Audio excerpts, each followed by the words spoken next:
Angkatan bersenjata Ukraina dan Rusia masih terlibat pertempuran sengit di sebelah timur kota Bakhmut yang hancur.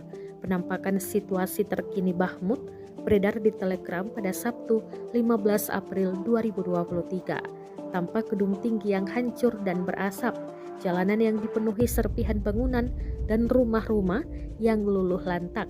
Tentara bayaran Rusia mempelopori upaya Rusia untuk merebut Bakhmut sejak musim panas lalu dalam pertempuran terpanjang dan paling mematikan bagi kedua belah pihak.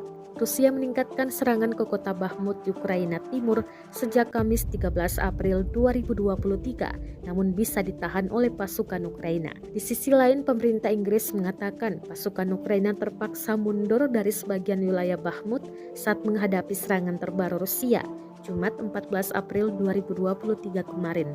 Dalam serangan itu, Moskow menggencarkan serangan sebelum serangan balik yang diharapkan dari Ukraina.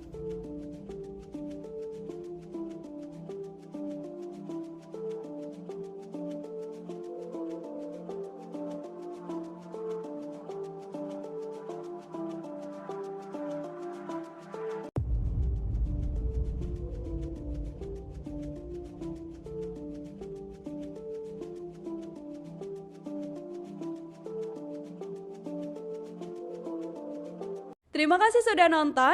Jangan lupa like, subscribe, dan share ya.